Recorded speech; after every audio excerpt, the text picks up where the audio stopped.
아침을 여는 말씀은 고린도전서 13장 8절부터 13절까지 말씀입니다.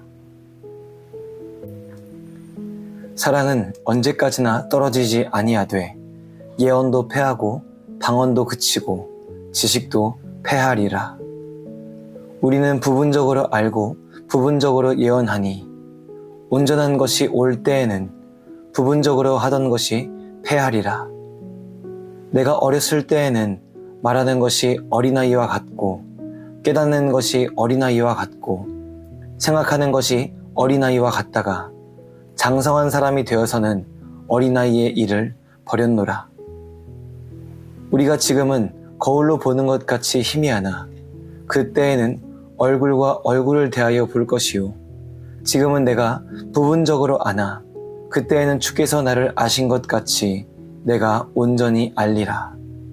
그런즉 믿음, 소망, 사랑 이 세 가지는 항상 있을 것인데 그 중에 제일은 사랑이라. 고린도전서 13장에서 바울은 여러 가지 다른 종류의 은사들을 사모하기보다 사랑을 사모하라고 이야기합니다.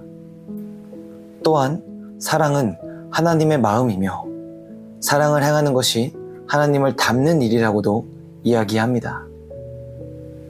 바울은 마지막으로 사랑의 미래에 대해서 이야기를 합니다. 이 부분을 통해 왜 우리가 사랑을 행해야 하는가? 왜 사랑의 모습만을 살아내야 하는가? 이 질문에 대한 좋은 답을 얻을 수 있습니다. 8절은 이렇게 말합니다. 사랑은 언제까지나 떨어지지 아니하되. 이 부분을 세 번역으로 읽으면 다음과 같습니다. 사랑은 없어지지 않습니다. 그렇습니다. 사랑은 없어지지 않습니다. 사랑만이 영원합니다. 예언이나 방언이나 지식 같은 것들은 모두 사라지지만 사랑만은 영원합니다. 이후 바울은 갑자기 미래의 일들에 대해서 얘기하기 시작합니다.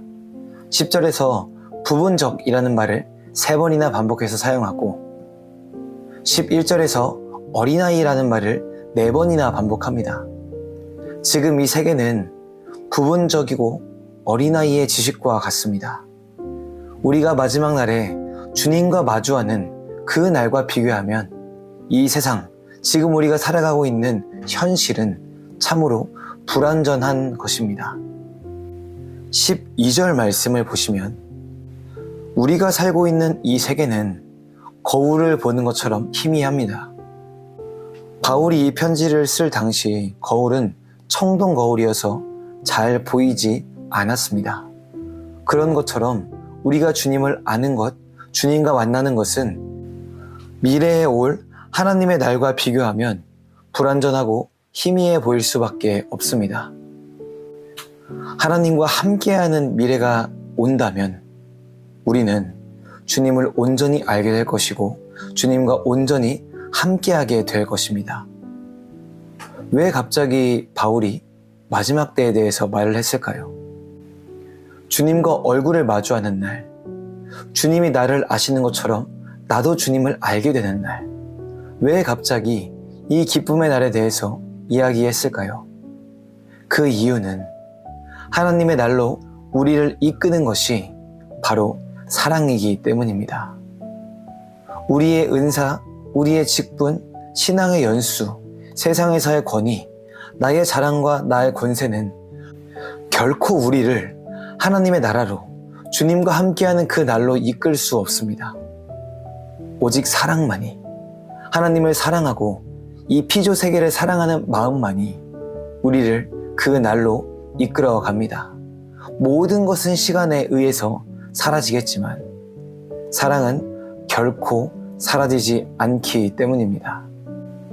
바울은 고린도전서 13장을 이렇게 마무리합니다. 그런즉 믿음, 소망, 사랑 이 세 가지는 항상 있을 것인데 그 중에 제일은 사랑이라.